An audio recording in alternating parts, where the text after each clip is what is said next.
Halo guys, kembali lagi di YouTube channel. Hari ini kita mau ngebahas reksadana pasar modal. Pasti banyak yang sudah tahu reksadana itu seperti apa, dan belum banyak orang tahu juga reksadana itu seperti apa. Yuk kita bahas. Oke, yang pertama sejarah lahirnya reksadana. Pada tahun 1822 mulai dikenal di Belgia dengan bentuk reksadana tertutup atau closed end fund. Di tahun kedua, 1860, menyebar ke Inggris dan Skotlandia dengan bentuk unit investment trust. Dan pada tahun ketiga, 1920, mulai dikenal di Amerika Serikat. Dan di tahun keempat, Undang-Undang Reksadana dibuat di Amerika Serikat yang dikenal dengan Investment Company Act 1940. Dan tahun kelima, 1990, reksadana dikenal di Indonesia dengan bentuk tertutup berdasarkan KIP Menkun 1548, dan tahun ke-6 yang terakhir berdasarkan Undang-Undang Nomor 8 Tahun 1995 tentang pasar modal. Diperbolehkan reksadana berbentuk tertutup dan terbuka. Oke, jadi gitulah sejarah lahirnya reksadana. Pada tahun keberapa, ada sampai tahun ke-6 juga. Ya lumayan panjang ya perjalanannya reksadana, pasti kalian juga belum tahu, dan YouTube lain juga pasti belum, channel lain juga belum pada bikin sejarah lahirnya reksadana pada tahun keberapa. Tapi saya mau channel ini mengedukasi juga tahun keberapa reksadana itu dibuat, seperti itu. Oke, next, perkembangan reksadana khususnya di Amerika Serikat. Yuk kita bahas. Pada tahun 1940, pada saat Undang-Undang Reksadana diterbitkan di Amerika Serikat, nilai aset reksadana berjumlah sekitar 448 juta USD yang dimiliki oleh 258.000 investor. Dan di tahun kedua 1960, aset reksadana berkembang menjadi 50 miliar USD yang berasal dari 400 reksadana.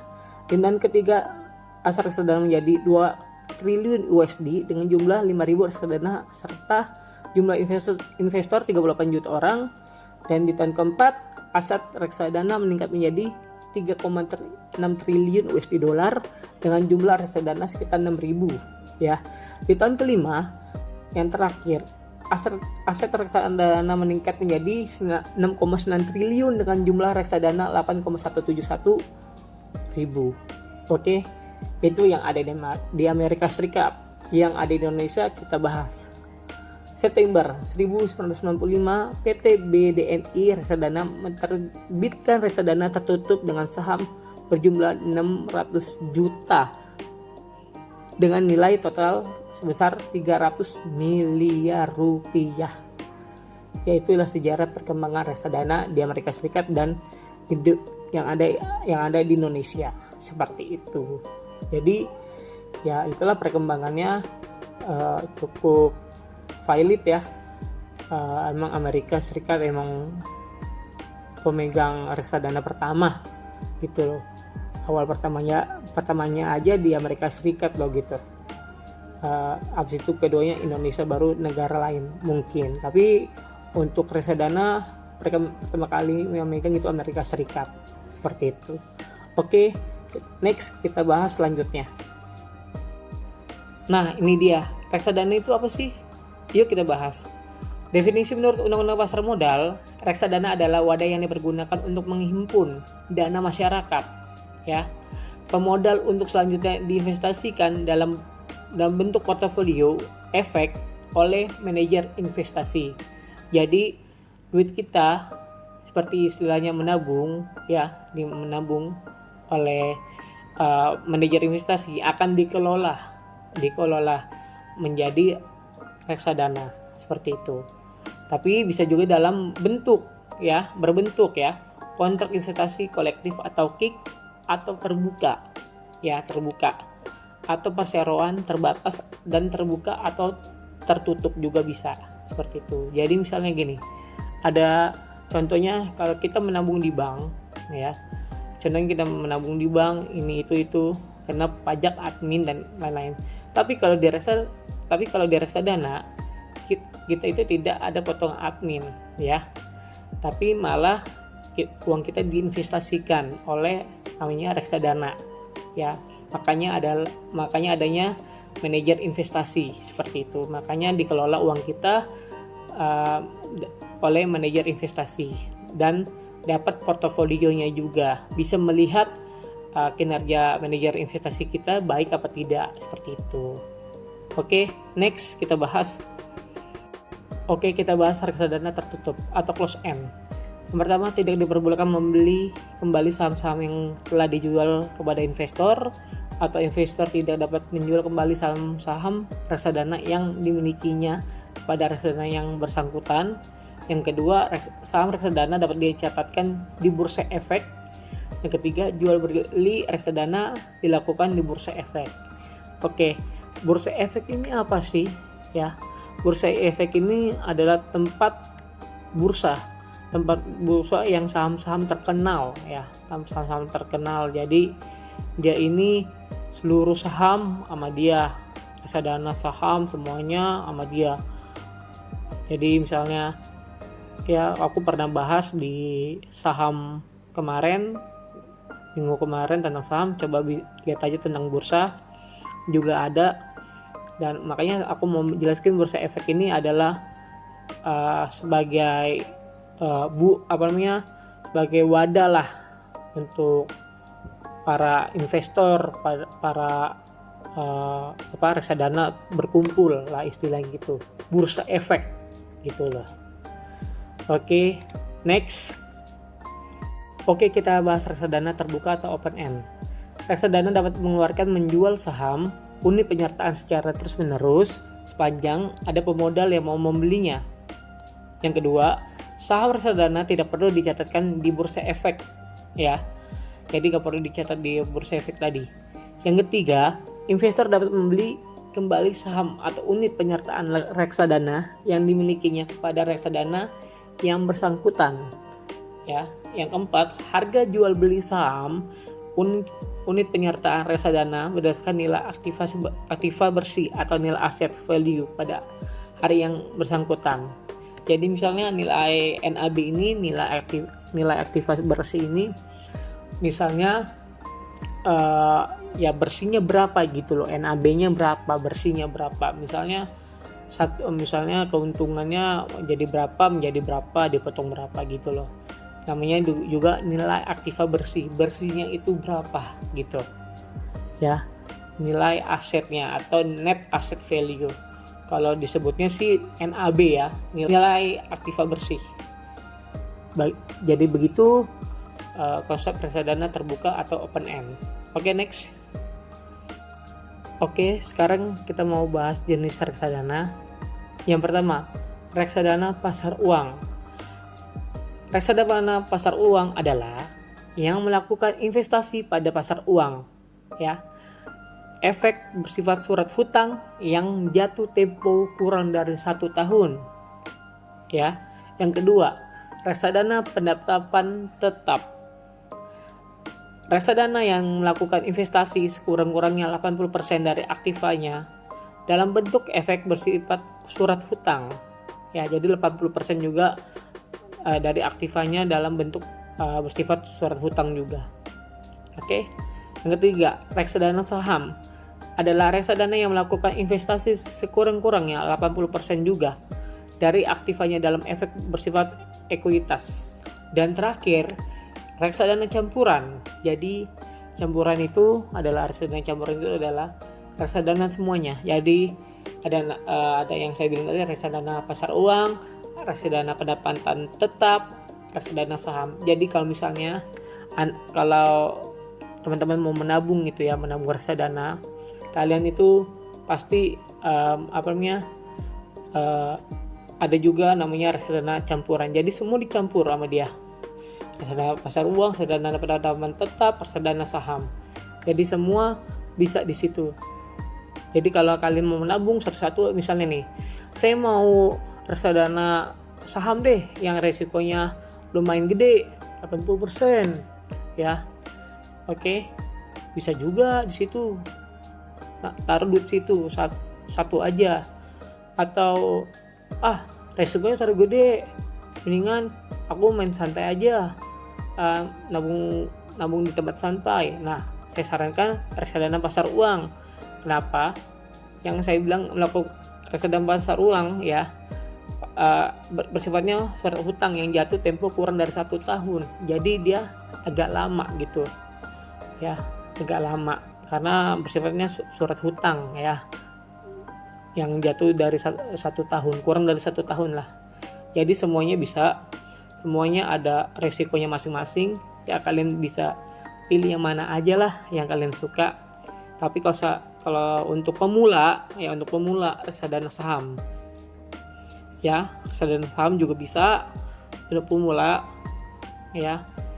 Tapi kalau mau lebih aman lagi ya, reksadana pasar uang itu lebih aman lagi resikonya ya menurut saya ya. Tapi benar-benar mau untuk masa depan, masa panjang ya, reksadana pasar uang juga oke gitu loh.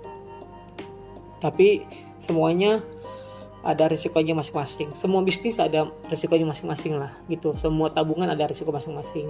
Tapi kalau menurut saya reksadana ini yang terbaik menurut saya. Reksadana dan saham juga adalah yang terbaik seperti itu. Oke, next. Oke, kita bahas keuntungan reksadana tertutup atau close end fund. Tadi saya belum bicara ya keuntungannya apa, dan dibandingkan dengan reksadana terbuka ya. Yang pertama, keputusan investasi oleh manajer investasi tetap terlindung. Yang pertama. Kedua, kesempatan peningkatan investasi lebih besar ya. Ketiga, kemudahan mendapat pinjaman. Nah, itu keuntungan reksadana tertutup dibandingkan dengan reksadana terbuka. Jadi seperti itu keuntungannya. Jadi saya belum menjelaskan keuntungannya itu seperti apa. Oke, next. Oke, kita bahas lagi reksadana terbuka dan tertutup. Persamaannya dan perbedaannya. Persamaannya ya, reksadana terbuka dikelola oleh manajer yang profesional atau manajer investasi. Yang kedua, merupakan investasi beragam jenis. Ketiga, biaya investasi rendah.